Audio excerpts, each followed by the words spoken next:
Well, here's one that I thought about doing, and in the process of just watching the vid here that this is going to be based off of, I started thinking about what I could talk about, and I found 18 or 20 different things. And of course, just like usual, I'm going to wing it, probably hit two of them and just scoot off into the ocean and float away on a thought or an idea.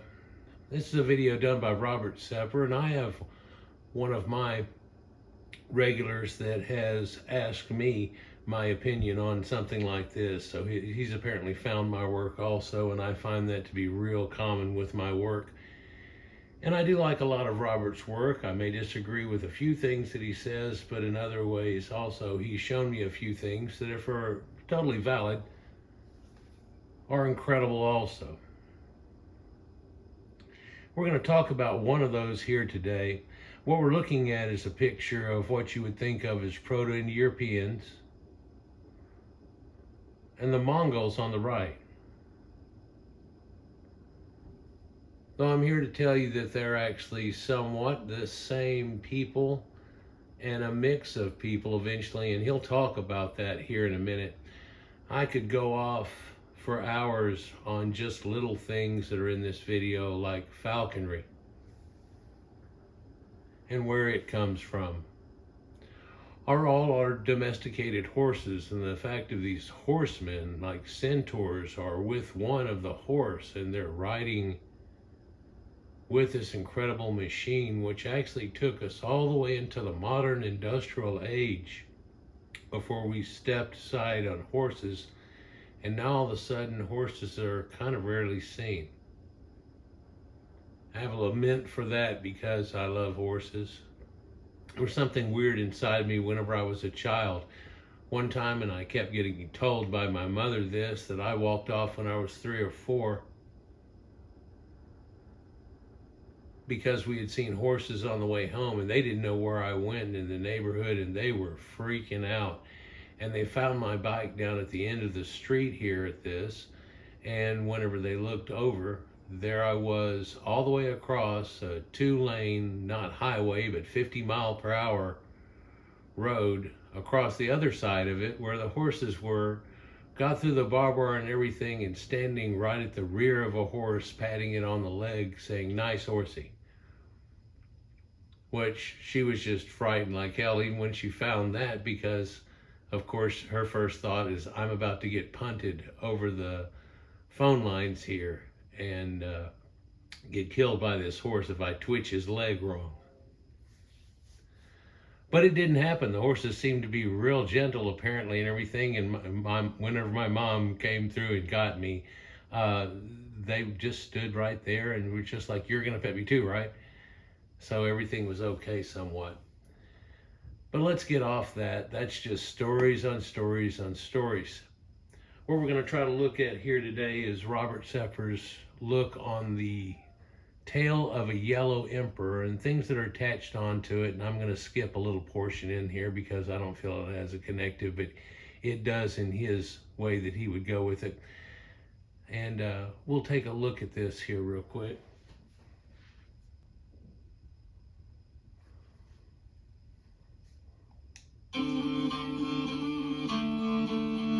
Genghis Khan was the founder of the Mongol Empire, which became the largest continuous empire in history after his death in the 13th century. If you look at the area that's encompassed here, it's huge. We know about Alexander the Great and these, that, and the other, and other people that made swaths through and stuff, and the Persians before, which would kind of incited Alexander to do his thing. But you can see how this has a far reach on it. Just going to break in here real quick and say, you know, they said the genetics of that seem to break across and da-da-da, but then whenever they show it, it's not actually hooked up to the people that we currently think of as Mongols today. And that's kind of weird. He's going to show you kind of the reason why, and I'm just going to let it go here for a minute. He came to power by uniting many nomadic tribes and conquering most of Eurasia, which included the wholesale massacre of civilian populations. One of his most famous sayings was, and I quote, "I am the punishment of God. If you had not committed great sins, God would not have sent a punishment like me upon you." Whoa. That's a powerful statement when you hear it. But understand we're skipping kind of through and saying it, though, still, that whenever they did this, they literally massacred all the people to the point they were gone. Didn't really take women or anything because they're going on to fight the next one and the next one. What are you going to do here? So literally, well, I had somebody not too long ago ask me, well, what happened to all the Proto-Indo-Europeans because da da da da da da, and I go, I don't know, Mongols dot dot dot question mark.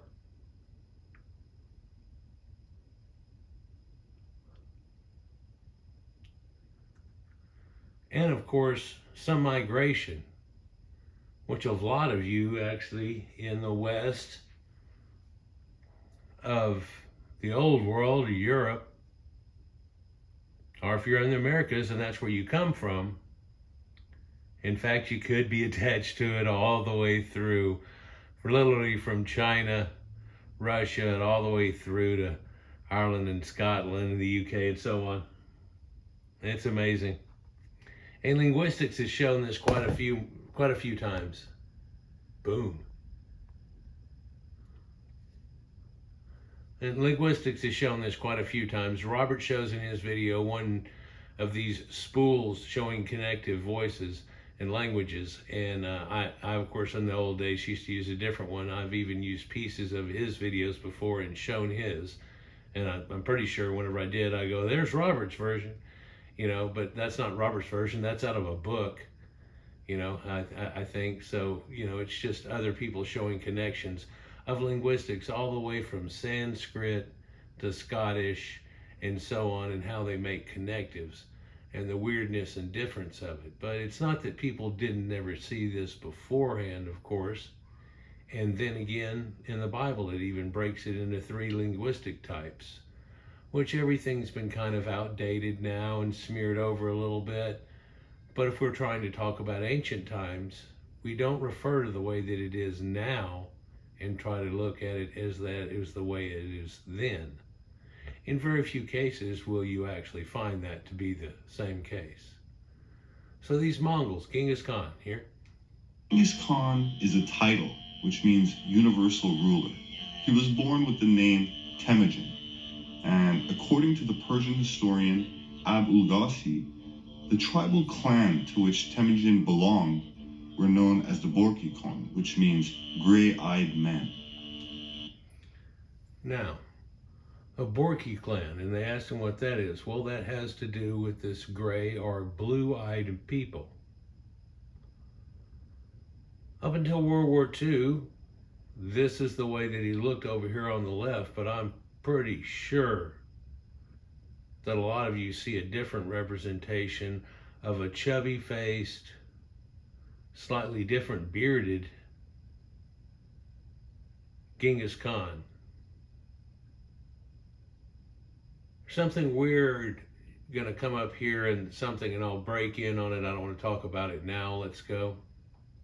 The ancestral mother and founder of this clan was known as Alangoa, meaning beautiful Anna. According to Mongol and Chinese legends, she was said to have been visited in her tent by a divine being who possessed golden hair, a fair complexion, and gray eyes. The pictures he's showing you there is in upper Afghanistan, if you will, and into the areas of China, and these people that still exist today. That was photography, color photography, pretty damn good. Oh, this still goes on.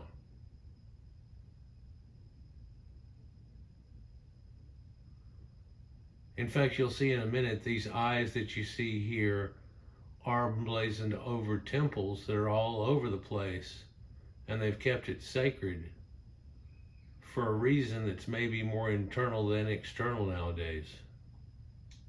Shortly after this visitation, she gave birth to the first member of the Borki Khan clan. Genghis Khan himself was noted in Chinese descriptions of him for his tall stature and heavy beard. Temujin's wife was Bortai, who also bore a name which means gray-eyed.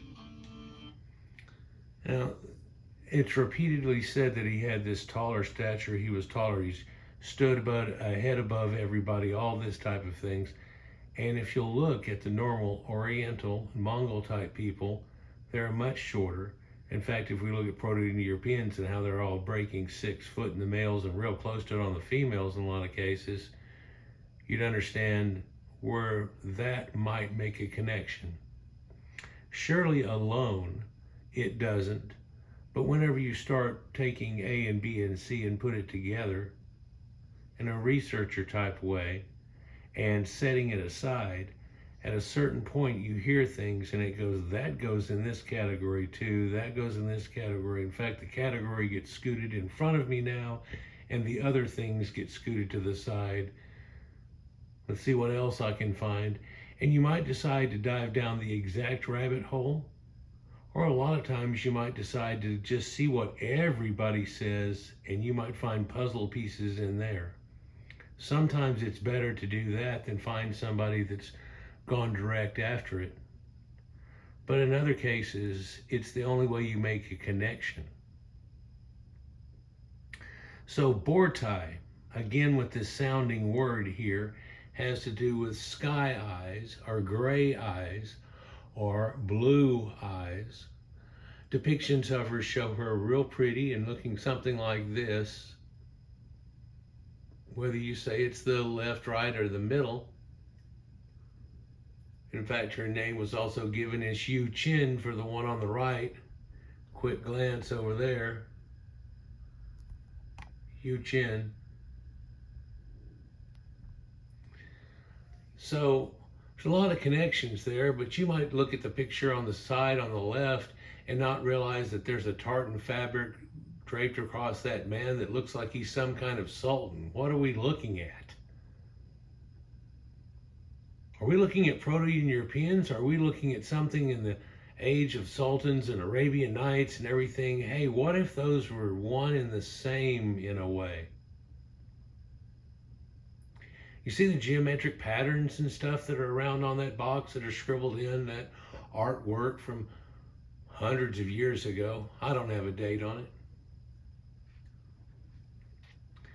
But now, the weird thing is the mythology says that she was visited by gold dust and then a blonde-haired guy who was a god showed up.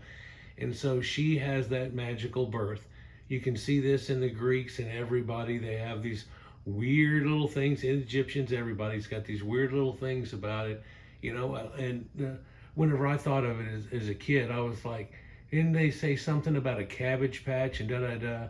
And just a year or two later, they came out with Cabbage Patch Kids. I tell you, some of this stuff was right in my face whenever I was a kid, just almost like, what? But she's known to have been fair and all these things they say about her too, but just her name alone says that she's the gray-eyed woman.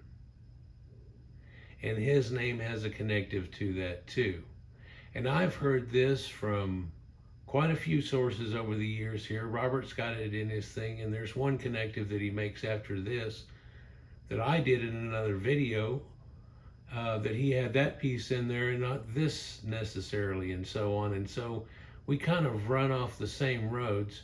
And just to be honest about what we're talking about here, is the Silk Road was the Silk Road way before Marco Polo or anything like that you're kind of led to believe either.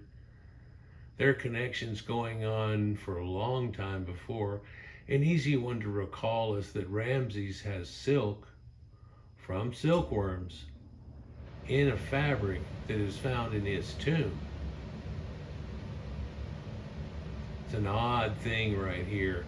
And it shows you there are connectives, and they're like, well, so somebody passed it along to somebody, and they knew it was real cool, so they passed it along to Ramses for his death thing or something like that, or how did he get all the way there? And if you look deep into it, it's like might have been a little bit more of a direct shot than you would think. Let's just continue. New archaeological finds in Asia are forcing a re-examination of old Chinese books that describe historical or legendary figures of great height with deep-set blue or green eyes, long noses, full beards, or red or blonde hair. Now that's where I got off before, is these real tall people that they talked about. As if you'll look into it, just a few generations before, there were really no tall Asians. They're doing things nowadays and getting up there a little bit, but they were literally 5.5 foot tall. My dad went over there in the service, and of course he's going into Vietnam and Laos whenever this thing was, in Korea before that. But he says, there are people about this tall right here, pushing it about his armpit. And he'd tell you about great and cool things that happen and stuff. It's funny, he didn't tell me a lot of things till he got older. That's not for here nor there though. Hey, here's a question for you, kind of one of those game show things. One of these two people is teaching the other, and it says it in the Sanskrit, or in the script that's written around it and connected to it. So you must be thinking Buddha on the right is helping out a Proto-European, Indo-European that's guiding into this Buddhist thing. The weird thing is actually the person on the left is showing you the sacred hand sign that you can see that there's different ones in Jesus and so on and else, right? To the other person, which looks like Buddha, but yet that's the student. There are people that claim that this is actually a picture of Gautama Buddha on the left, talking to the people that we now associate with Buddhism. And this thing about long ears, and you can see it in there, and if I tilted it, you'd see it on the Buddha too. Maybe you can see it kind of hanging in on the other side. It's almost like earrings, piercings, things like that.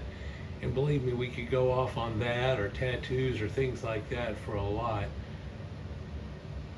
There's a picture I know that's in here that I want to stop it on and just walk off in left field and back with you for a minute, but let's continue. Scholars have traditionally scoffed at these ancient myths, but it now appears that these accounts were actually correct. It appears archaeology, genetics, and everything steps up to the plate and really shows it. In fact, there's one in Robert's other video, and it's the piece that I used, where there's this man that almost looks like the Tocharian man that we'll see a glimpse of here in a minute. And he says, you know, da-da-da, and they didn't know where it was, so archaeology steps up to the plate, and it says, where are these people and everything, and it popped up West European kind of, and then he goes, oh, well, back in Anatolian times, in the Wayback Machine in ancient times, would have been people that lived in Anatolia. Kind of leading you that way that might have happened. But Robert's got another video here recently he put out where it's like the secret lore of the Scythians or something like that. And in that endeavor, he actually shows you where, hey, this guy says that, this guy says that. In fact, the Scottish say it themselves to the Pope and all this other stuff. And so where are all those connections at? Of course, now we know about Anglo-Saxon and so on, but we don't get really much connection. See this fresco here in the middle of it, where it's showing you a red-headed and a blonde-headed guy, and they're kind of like Jedis or something here. Well, what's that? Well, that's pre-early Buddhism type people, and this Tocharians fresco. Oh, you know, it's the Tocharians. It's in the Tarim Basin. They're wearing the fancy clothes. That's them. We've actually got mummies of them. We'll show you one in a minute and stuff. We got boots on and da-da-da. They're kind of hooked up with it or whatever. And it's weird, but these guys are warriors not to be messed with, let me tell you. But at that same time, they're also known as the spiritual leaders and so on. So where do you get this idea of a Jedi thing that comes out to that? Because they really kind of half take the spiritual part of it out, and then only tell you it's the Force, and then it deviates to midichlorians and all that kind of thing. But you get that concept. Also, if you're looking at their sides there, you see that black stripe running down with the white tip on the end of it. Those are swords. In fact, they're slightly bent in those photographs and look a lot like thinned out swords that are familiar with that area, but you wouldn't say are familiar with them. In fact, artifacts, show inlaid blue eyes on these people that they say, oh, that's the god so-and-so. And just out of frame to your right, I almost need to get that back over there a little bit, is a Tocharian woman. And she has tattoos on her. In fact, her third eye is demarcated and so on too. But if I was to do the old thing I used to do, where we're at, where are we? Play that game and just showed you a picture. They found a body here and it's, they thought it might have been 20, 30 years ago, but let me get it over on her when I say this. So they found a body maybe 20, 30 years ago. They don't know how old it is or whatever. Well, they checked it out and the fabric just automatically carbon dated that this thing is 1600 BC. Oh, wow. Because that's like Mary Farmer on the Dale, grandma or something. What's that? Well, oh, that's a Tocharian. She's found in the desert that's encompassed by China in a modern day, but those things weren't actually in place in the same place. But so we talk about a Silk Road, but believe it or not, predating silk, that road was already there. Correct. Many people are still unaware of the fact that China has massive pyramids that rival Egypt in size and age, probably because so many attempts are made to hide them. China's landscape is not only littered with enormous pyramids, but with hundreds of ancient mummies, like the 4,000-year-old beauty of Lulong. I've got her in a couple of my older videos. It was kind of odd, not funny, oh, whatever. You could just tell by looking at her and get an idea that she's got curly hair and it's not just super straight. You can't even get it to curl or whatever. What's going on here? And they sent them, along with a few others, to the States. I've got it in another video whenever somebody saw them at the exhibition, because whenever it got to the point of going to California and then going back around the loop and heading back out, they just stopped it right there and took it back for some reason, because this is a Caucasian. It's not an Asian, although it's kind of hard to tell when you're a mummy, and I guess that's where they didn't quite understand even themselves. And they, a tall lady, she like 5'9", 5'10", and it's like, yeah, so how tall are the males? Because they're usually a little bit taller, right? So what are we looking at here? Oh, the male over here, he's wearing silk outfit, How tall is he? He's breaking 6 foot pretty easy. But he's not her boyfriend or anything, they'll tell you and stuff. And then all of a sudden it came out, and then like, oh my gosh. And now you wonder why the West doesn't get much interface with China. And it's just as bad as us on them, because we can use this hidden China on the other side of the world as a ploy against ourselves whenever nothing's going on there. Or whenever it kind of is, they can still act like, oh, nothing's going on there. Media really sucks it, but I guess that's enough about that topic. We probably get enough of that in a modern day to be sick of it. Let's see, look at this.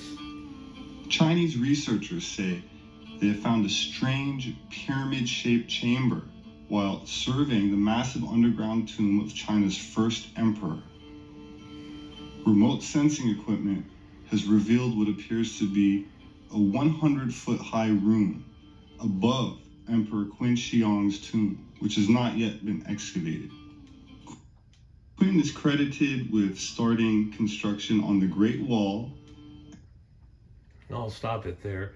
Some of y'all have heard about the Great Mercury River that recreates the rivers that are there in China and so on, that's built in his little cowling, and then there's supposed to be some type of coffin that's holding him right there, or maybe not, because there's a chamber right above that and so on too. And I think he shows one more picture of it, so I'll kind of wait for there to say all of it. But the chamber that they're looking at here, some people described it almost 100-foot long. And I've always wondered, are you saying 100 foot up from the ground level, or are you saying it's 100 foot long? Because that's quite a bit. And then there's supposed to be beams spanning all of that. And I don't know if you understand how it would work, but there's no way that you could get that to hold Earth up above it unless that was an incredible build. Irregardless, here we go with the Great Wall of China, and there are places like this that have been redone and set up, and it looks fantastic. And there are other places they let you go where part of it's done pretty good, and then it peters out, and then at certain lookout points you can look out over the way and see pieces of it again, and they tell you about it. But there's also ways you can get around the little thing and walk up for a little bit. And I showed you in a video, I don't know, 3.5 years ago must have been now, where a tourist is doing this, and he's telling you, hey, you know, China's on this side and the other guy's on the other right now, right? And then he goes, well, you see that little porthole right there? That's on the wrong side for this to be working in the effect of China, isn't it? In fact, that whole piece is, and then you got over there and you look across and see it and you go, well, that must be too. There's no way in over there, really, and so on. But that's not the only one I've seen. And the other one didn't look anything like that, so it's another place showing you that part of that's kind of built the wrong way. Right. But then again, we have another deal too with the way that it's built and stacked with bricks, and they make up the corners and all this type of thing. And there have been guys that understand Sumer and their early mud bricks and all this other stuff, and they go, somebody talked to somebody here, at least. But there's, you know, this was back in the days of, there wasn't a Silk Road before the Silk Road. No, you gotta be joking. They just came up with it, and it's a good way to stack stuff. And commissioning an army of terracotta soldiers to guard his tomb. So this original leader here is one of the big starts, and he's got this pyramid for him and everything, and it sounds kind of like Egypt in a way, and he built this giant terracotta army that you talked about. I made a couple of videos about those. In fact, one of them was from another channel hooked up with researchers, where they had figured out, you know, all these guys are like variations on a theme, and they're actually different than each other, but somewhat common dress, and they made sure they were totally different, and there's no way they did this type of processing because we've already seen all of it. In fact, there's horses and 4-horse chariots and all these things. Well, you can see one right there that hook up to it, and they say, were the Greeks or somebody like that hooked up with these people for them to have made this? Because just before this, we don't know. It boggles the mind. And then whenever they look at these terracotta warriors real close up, they're like, there's some common motifs that show up in here that really shouldn't be over there if there's not something like what I'm saying in play. Just a little woovy woo. But they dug up this whole giant terracotta army, and I think it's still got another picture where it shows you, and the terracotta army is just right here next to the pyramid and so on. Kind of like the boats next to the pyramid and so on the Egyptians. But you know, that's 3rd and 4th dynasty. We found other ones before that where they actually killed a whole zoo of creatures and a bunch of watchdogs. and things like that, and people and servants. And just to make that more safe for you to understand, those people knew for sure they didn't know if they were going to go heaven or not, but if they went in this endeavor, they would be forever. They would be in heaven. The da da da star named after me and the whole 9 yards. So this early emperor did that. He's going to show you another one here in a few minutes. And if this ever goes to a part two, the next part's up in your top left-hand corner. But he's going to show you another one here in a minute. And it's a founding member and so on. And it's in the area that we call China today. But borders were maybe a little bit different. I mean, have you ever heard of Siam? Let's continue. Thousands of these terracotta warriors were discovered several decades ago. A few years ago, Dr. Duan, the archaeologist in charge of excavating the first emperor's tomb. I've got to break in right there. The dude that was doing it, here it is in the mound, and the emperor's tomb's just right here. There's the stables and horses and everything that's their workers' place, secondary palace, and mutilated skeletons to go with him and so on. It's on there. Stone armor and acrobat. The walls of the complex were built by compressing layers of earth. And so they've made these little embankments and stuff that go around here that's all lined up and so on. What's weird is you can get on this line and you go one way or the other, and there's another pyramid too on that line. Bronze chariot and horses right next to the tomb, right above it there. And this was all for a normal thing because punished convicts are here and dead and together, but outside of the walls. It's a weird case too, where I remember hearing whenever they excavated them, they're like, 3 of these people aren't Chinese, and like the wind, you didn't hear any more about it. But other people have made comments on it, and he'll do one right here too, and he'll show you a paper there that came out about it. Unearthed 120 skeletons of workers who were buried near the mausoleum. I'm betting $100 that if they check the genetics on those horses, no matter how much we play around with humans, they check genetic on those horses, they're going to yeah. Also, are we looking at a chariot here? Is this an Aryan chariot burial? Because it looks exactly like an Aryan chariot burial. You can find this down in India too, in places they don't want to talk about that I showed you, and Darren Kuyu and all these other places that show you these connections to people in a Wayback Machine that they're like, well, we don't know when it is, so it's got to be early. And surely it's got to be before 4000 BC, or because the Bible and God and things like that. Let's go on. Among the finds were 3 skulls that were definitely not Chinese. Dr. Duan said, and I quote, "There's 3 skulls that are different from the rest of them, which represent the Mongolian type of people." DNA tests were performed, and they indicated that the individuals were from, and again I quote, "West Eurasia, probably like a white people," end quote. Got to catch this here because it's just out of frame. We're from West Eurasia, probably like a white people. Now, here we go again with misplacing people and time, where we're actually looking at a people nowadays. And so this guy showed that directly. These are people that are like Western European people, kind of like a white people, just straightforward. There was no ambiguity to it at all. Oh, somebody's just making up some stuff. You're trying to tell me the Chinese, proud of their heritage and everything, are willing to just come out and say that?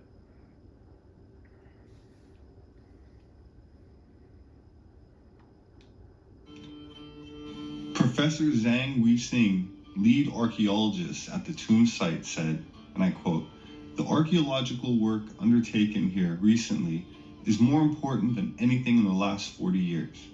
By systematically examining the first emperor's main tomb and subsidiary burials, we have discovered something more important than even the terracotta army. The mitochondrial DNA samples revealed that European-like type people had settled down in China and died there during the time of the first emperor and even before then.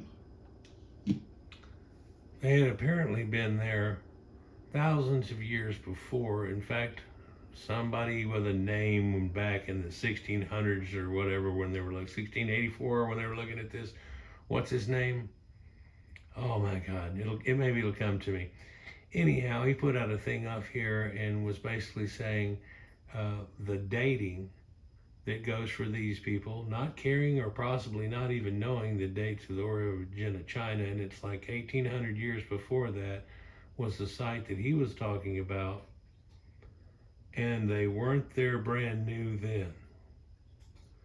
So the people in China used to be a little bit more Eastern, or shall we say Far Eastern, than they are currently now. In fact, there are Uyghurs and things like that that were hooked up with Disney, if you've heard anything about that. Well, he's going to show you a different variation on the Uyghurs. There's a few different other people here in a moment, but hey, this is Huang Di. On your left is a depiction of what they think a lion looks like, which is really odd. Doesn't look quite like a tiger, which is what they have over there, and not lions necessarily. But there's also a dragon right there hidden in the face. Yeah, I've talked about that enough in other videos, but you can see the swastika on his head, so we don't have to go off on how World War II, and that's what that is as wrong as a lot of other things that you get taught. Here's a picture of Huang Di, and from what I understand, don't quote me on this, this is a picture from over there, not quite in China, of Huang Di, and it's cool to have it. They're like, look closely, Huang Di's got blue eyes, and they don't care that these people have this as their representation. There's quite a few of them, but this is like the Yellow Emperor or so on, and he's wearing a yellow shirt. I don't know when to do the thing about Big Trouble in Little China, but I guess I'm going to do that here in a minute. Let's continue. The Yellow Emperor of China was known by his Chinese name, Huang Di, and is considered the father of Chinese medicine. Huang Di. So listen to this list of things that he brought to the Chinese people. I know whenever we go through this thing with the Sumerians and how they say that the plow got brought to them by a god and so on like that. Look at this list that they give that this person is associated with them just for showing up. Like, what the hell is that? Here we go. He lived 5,000 years ago, and to this day, the cult of the Yellow Emperor remains a powerful symbol within Chinese nationalism, despite being forbidden in the People's Republic of China until the end of the Cultural Revolution. Traditionally credited with numerous inventions and innovations, such as the lunar calendar, the Yellow Emperor is now regarded as the initiator of the original Chinese culture. In traditional Chinese accounts, he is credited with teaching the nomadic hunters of his tribe how to build shelters, tame and domesticate wild animals, use of the bow sling, math, the cart and boat, Chinese astronomy, and to grow the 5 grains, along with Shenong, another bearded pre-dynastic Chinese ruler. So in this picture alone that's dedicated to him somewhat, he has a weird Viking appearance going on to him, and something that just looks a little odd, given all the other sculptures given. But you know those houses there with those turned up edges and so on? Can anybody see in that, or let me just do this? Along with whenever you see these shelters built that are in like this in a real ding dong dong kind of Japanese setting and so on that you would think of,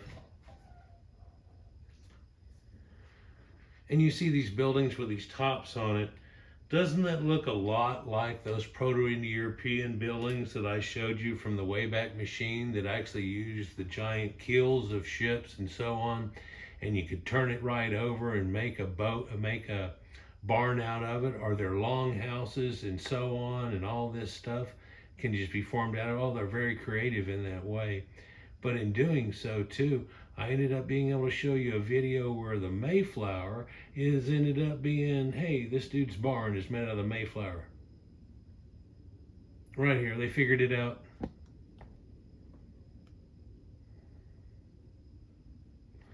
So there's so many connections here, and of course his area of influence was a little bit away from the Yellow River, so they can't make that connection with it, so they tried to say that it was soil somehow, and yet there are things written in their own script, just like the Mahabharata, and I've shown you where Indra is said to have golden hair and all this stuff in the Mahabharata.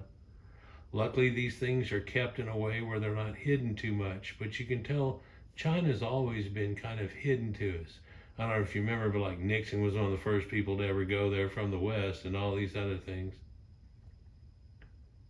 Let's just continue and talk about this other representation and on. Chinese astronomy, and to grow the 5 grains, along with Shennong, another bearded, pre-dynastic Chinese ruler. Uh-oh, I may be mistaken by trying to break in.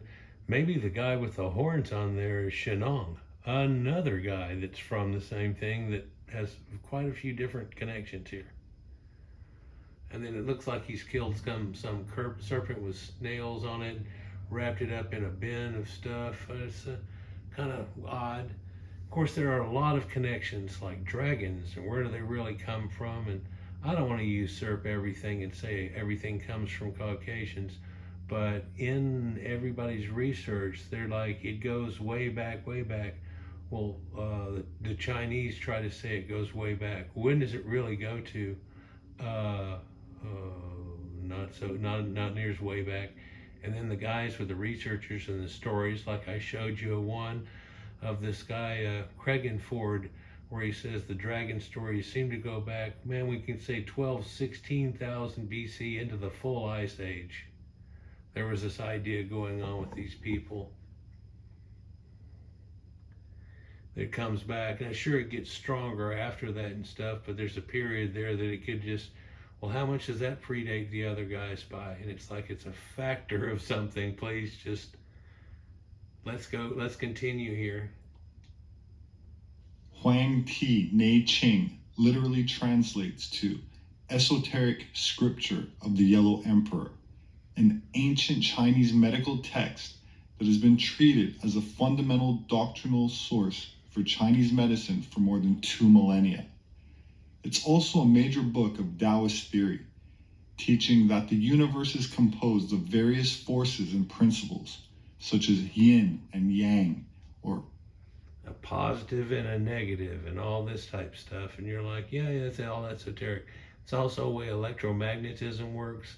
Every atom is worked on its inside even, all the way through, and the way cosmos is all built, the reason that the earth became a planet, the reason we have lightning to these days, and there was all a bunch of lightning gods and so on like there. But I'm going to skip through this next just a little touch, and maybe even just pictures if it'll flip them here, because he's going to go off into this esoteric chi thing, and I just don't have time for it right now and want to talk about it more. And I've done it in other videos and showed you there's a connection to meditation and so on. I don't know what strength he wants to give to it, but because it's so repetitive to him, and then ideas like alchemy and stuff and magic through that, well, that's the way our modern medicine works, and chemistry and so on like that, and I've got that. But sometimes they apparently give a little more weight than they should to that. Well, maybe I'm wrong now. maybe he's not giving too much weight to it. Maybe he's trying to emphasize the weight that these people that were doing this were giving to it. And that's extremely valid. Let's continue with this wizard here. Never be revived. When the ebb and flow of yin and yang is in balance. Male and female energies, harnessing the chi. So let's check in right here at this point here, having only skipped a couple of minutes. Of chi. The Yellow Emperor reigned from 2697 BC to 2597 BC and was supposedly named for the yellow soil of the plains. However, others argue that he was in fact named for the golden color of his hair, meaning he was Caucasian. Well, one would have to say not just a Caucasian, but, well, it's people that we knew as Proto-Indo-Europeans back in the day, so they're right there up against them. What would make it so off? Well, the border's a little different than it used to be. It's that simple. Just like that symbol there, ever since World War II, that's supposed to be something. Oh, that's this, oh, that's that.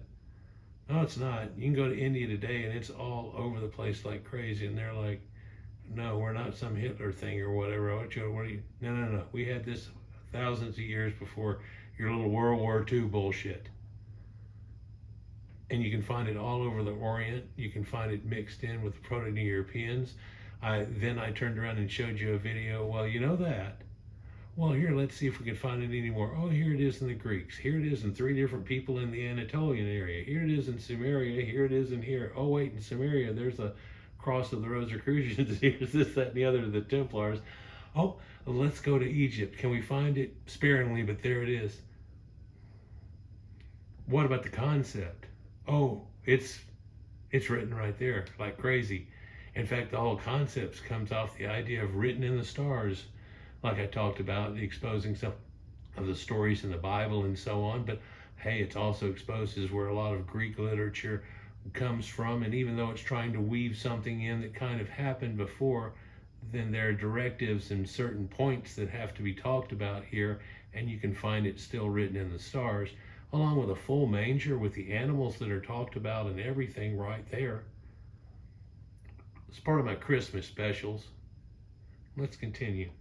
Born in 372 BC, Mencius, or Mengzi, was a Chinese Confucian philosopher who has often been described as the second sage, that is, second to Confucius himself. He's said to have spent much of his life traveling around the states offering counsel to different rulers, and asserts that quite a few of the Chinese sagas, such as Shun and King Wen, were not even ethnically East Asian or Chinese. Quote, Shun was one of the foreigners in the East, and King Wen was one of the foreigners in the West. So, breaking halfway in between the picture here, and I'll show you too, this isn't an American, and you're trying to whitewash something. This is an Oriental man saying it in his self-studies here, by Si Xiong Chang. So I'm guessing. But oddly in this, what they just talked about, that openly they say, well, even these kings were foreigners and stuff and things. And we put our first dynasty at and it comes out to the Qin dynasty, so that's why you get Chinese. We already also know kind of what happened all before that. But the strange thing is, whenever you're taught all that, you aren't told that, well, there were a lot of people that were Proto-European totally involved. And then if you go back before that, there were no Chinese here and there were Proto-Europeans. And you can go farther to the east. I kind of nowadays don't like people to use the word Asian. Hey, you want to go get Asian food? Well, it's actually Oriental food you're probably talking about. The Orient is the Far East. Asia comes all the way to Turkey and stuff. In fact, what we call Turkey today, or Anatolia, is Asia Minor. Caucasians were all in Asia. That used to be a border and a kind of a concept. Doesn't it make sense? Just common sense. The late Chang Sung Tung, author of Indo-European Vocabulary in Old Chinese, a new thesis on the emergence of Chinese language and civilization in the late Neolithic age, pointed to the northwestern origin attributed in Chinese mythological narratives to many cultural innovations, such as writing, and argued that the yellow name of the Yellow Emperor was not the emblematic color of the North China Plain, but the blonde color of Hongdi's hair, claiming... Stop on this picture real quick. Wish I'd go back to, but... So, one would think that if they were to come out with this information, it would definitely be a cultural handshake. And in fact, that they're not, and the way that they act and react shows you that it's much the other way. But these pictures we're showing here right now are in their temples. And this is Buddha. And a lot of them have a snail between his forehead. They're like, what's that? Well, if you look, it's built on sacred geometry. And then that's his third eye. And this is where the same thing with the dot in India comes from. Yeah, that everybody hearken after and stuff, da-da-da. Where's that come from? Proto-Europeans. Used to be called Aryans, but that's real bad now because of World War II. So now we got to act like that's totally different because of what Hitler did about it. But here's the thing, and Sepehr's even showed it before in a video. The American U.S. mail, they used to have swastikas on planes. Right up until then, and then of course we got to take that off of there because we don't want nobody trying to shoot down the mail guy thinking that he's a German or something. And Chrysler Corporation, and Michigan Tires, and about 30 other people with it on their symbology and their things coming through the 1900s, and it wasn't any big deal. And I've heard people try to go, oh, that's racist. And it's like, are you going off the World War II thing or the reality? And funny that if even they went off the reality, they would try to say, that's racist. Because everything is nowadays. Let's not talk about that.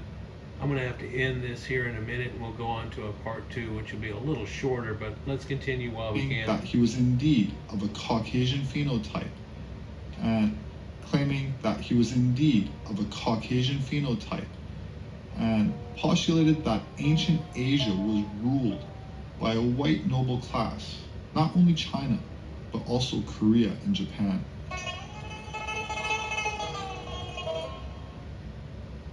Now, here's something I showed in another video, and I talked about it earlier in this video.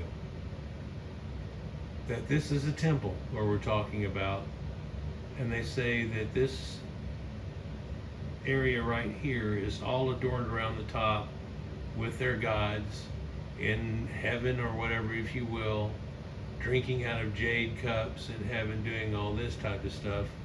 And we're just going to show you where you look at him and you go, he's Asian, yeah, he's Oriental, sorry.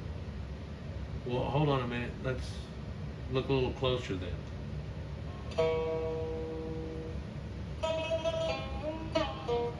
Huh, that's odd. What about this guy? Yeah, okay, that's pretty easy. What about this guy? Oh, he looks weird Oriental. Oh, wow. So, strangely, you'd think, are we talking about admix here? What are we talking about going on? Yes, but we're also talking about the heralding of the Chinese civilization and a lot of the things that encompass and went into it.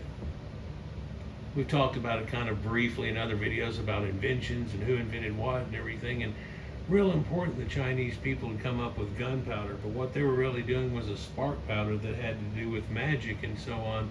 And that actually has to do with the Proto-Europeans using the same type of thing, but then it got changed. Somebody made a mistake, formulated it a little wrong, got a little too strong, whoopsie, put it in a gourd to make the whizzing sound, and it blew up. Maybe even killed that guy, but people that knew about it were like, what if we could do with that? What if we could take our arrows and cut off the blades and stick that in a pipe and then put some of that crap in this into the pipe and block it off, but light it up and boom, and it shoots it that way, i.e. rifle. Where does all that come from? So when they say gunpowder, they're not really talking about, oh, in the modern form we're talking about. They're mainly talking about fireworks, spark powder, magician's powder. You sprinkle over a fire and it makes a display. It's a real cool thing too, because we can see it today where they take certain elements and put it in fireworks and make them different colors and make one sparkle and do this and do that. But in this temple right here, let's take a look. Because I mean, you look at them and you don't think anything, but you get up close. And whenever I'm saying every single one, I actually mean every single one. Given a choice, even the women, great women in their past, are drawn in this way. This isn't the only temple that's got it going on. Is this Confucius?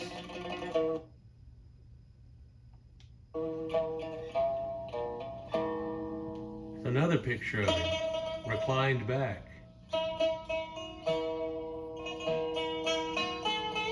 That's what we're talking about? Now listen, this isn't something somebody made up or stuff or whatever. They've got it in their temples. They've kept it this way for the ever. Where were these paintings made? Hundreds of years ago, and it was cool to do it back then. Sounds and seems kind of odd, doesn't it? Especially in a modern narrative. Or even places that you're not even really to talk about or even worry about. They just made up this term, the Middle East, and people just go off of it. It's incredible how many people I talk to kind of feel like it seems that once we get to Sumer and stuff and past the Greeks and everything, there's just this gap. I don't know how big it is, maybe itty bitty, maybe huge. And then there's China and stuff. And it's like, there's a lot of things that went on there. Hey, that map that he showed just a minute ago shows you that this giant area used to be called Tartaria.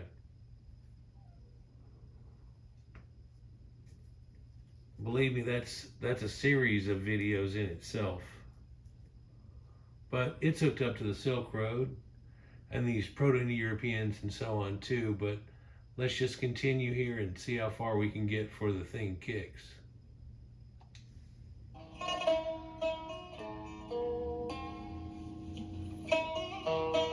What about the scribe? Yeah, he is too. This assertion is supported by the discovery of hundreds of massive pyramids littering the landscape of China. I don't know if any of you remember CFAPS, Chuck. He passed away a year and a half ago now. He used to go into the Shroud of Turin and all kinds of things, but he spent the time, whenever he got his Google Earth thing updated, to go over to China and look inside there, and all of a sudden he got down this river and he found a couple of them. And he kept following it, and he ended up with 200 and something that are all just hooked up this river valley into this spread into this one area. They're off of there. Large amount of these things. And in understanding wise, they predate the Chinese people being in the area 1,800 years. Some of them all the way up until the time of the Chinese takeover. And then you notice that they never did pyramids at all in China. In fact, if I didn't tell you, you may not have ever known about it. Because it's not the Chinese's pyramids, by the way, and the way a lot of people are saying it. So let me just say, it's very possible. And we aren't allowed to look into it, of course. I don't know whether or not and who these people are and what's going on here. But the one that we do know about, it's got Aryan horse barrels and all this stuff in it. And then these three important people out of this group here. What's this? Well, they're like a Western Eurasian people, kind of like a white people. Who said that Oriental guy. And then the Oriental guy came out with the other part, and he's telling you that the Yellow Emperor used to be called that because of his blonde hair. They try to tell you blah, blah, blah, but that's not the way that it is. Well, look at this blonde-haired lady here that's tall, that's wearing her fancy robe and so on, in her burial dress, but she's buried with swastika engraved. Found 4,000-year-old Aryan mummy from China. Look at China itself and tell me what the date comes from, and then be like, well, this is right around 2000. Just mark it at that number. When did they start up?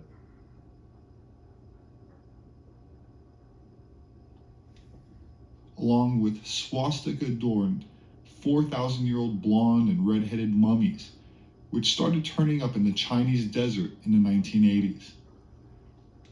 There's famously a few different ones of them. The Tarim Basin mummies is the one that everybody talks about. There's a few different clusters of them that have this effect. And again, China sent a bunch of them over and go, check this out. And then as soon as we did, we're like, hey, check this out. And then they were like, no. And they took it back.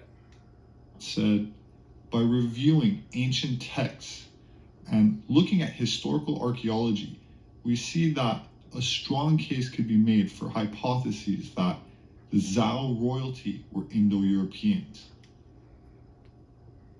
Yep.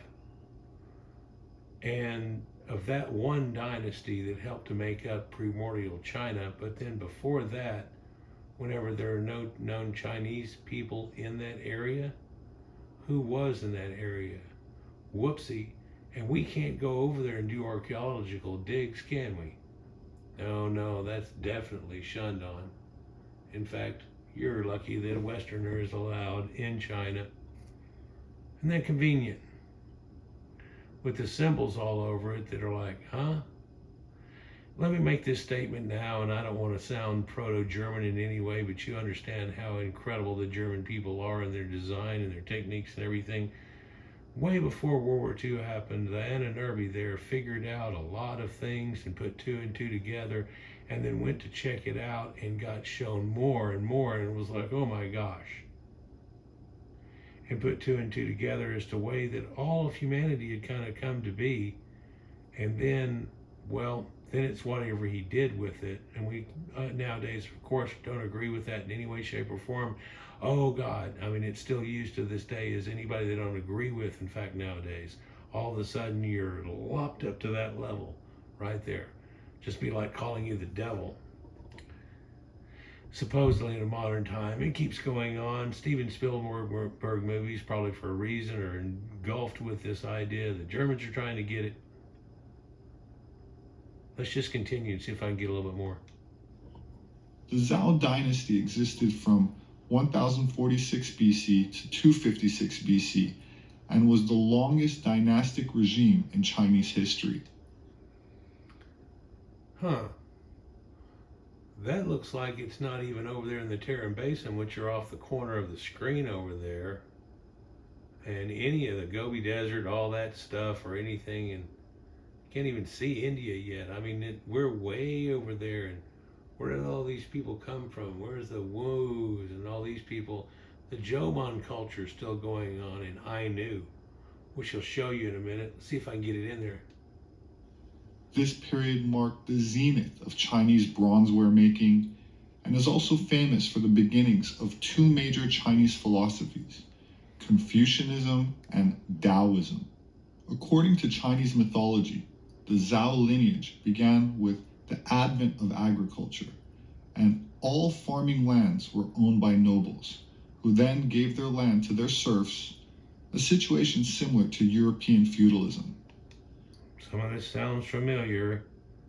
Variation on a theme, as we've discussed before, but I know, this version of it sounds like it's music played inside of a elevator when you're going up, and you're like, dun, dun, dun, dun, dun, dun, dun, dun, dun. I know that. What is that? Oh, that's Girl from Ipanema. What's going on? Yeah. So then one day you hear it all, dun, dun, dun, dun, and you're like, isn't that Van Halen Jump?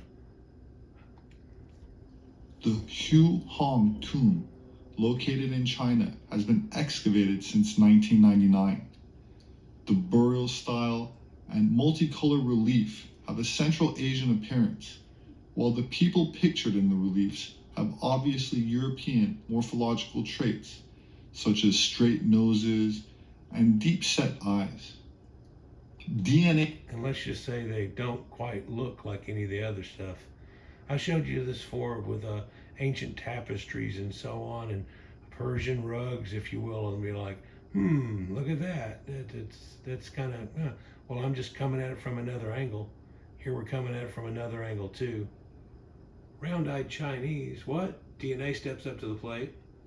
DNA analysis of the mitochondrial DNA of human remains excavated from the Hu Hong tomb in China, dated 1400 years ago, shows that Hu Hong belonged to haplogroup U5, one of the oldest Western Eurasian specific haplogroups, having arisen 35,000 years ago by Cro-Magnon. We've talked about this a few times in a few other videos. I don't really have to go into it, but that's also found in ancient Egypt and a swath across the ancient world in Anatolia, but it's got a lot to do with that too. And K and a few other ones really stand out, but let's continue. Cro-Magnon DNA, incidentally, has been sequenced and shown to be nearly identical to modern Europeans. The findings show that Hu Hong had a lineage similar to Europeans, yet lived in central China 1400 years ago. While the time of the Yellow Emperor was several millennia earlier, the presence of an ancient Caucasoid phenotype in East Asia is well established. Look, that's a temple right now set in there. And if all we'd have to do with that guy is paint his suit red and put a Phrygian cap on top of him with a white ball on the end and a white fringe around it, and that would be Santa Claus. Or I could turn that hat right now into a Dogon hat, and you would say, oh, that's the Pope. I don't know if you can see it or not, but his eyes are shown as blue. We're in an Oriental temple here, people. I know it's racist. No, it's not. We're looking at the way things happen in real life. Why is somebody all geared towards if you look, it's bad? That might show something else. Let's continue. Anthropologists called them Asiatic Caucasoids because they had facial features and body hair that seemed more European than Asian. In fact, the Ainu are thought to be a remnant of a very ancient population. I thought about doing one of these, and I guess I'm ruining it now by doing so and telling you, but I was going to do one with a few of these Ainu people here that, of course, in the 30s and 40s, whenever people are taking photographs of them and turn around and go, where are we at?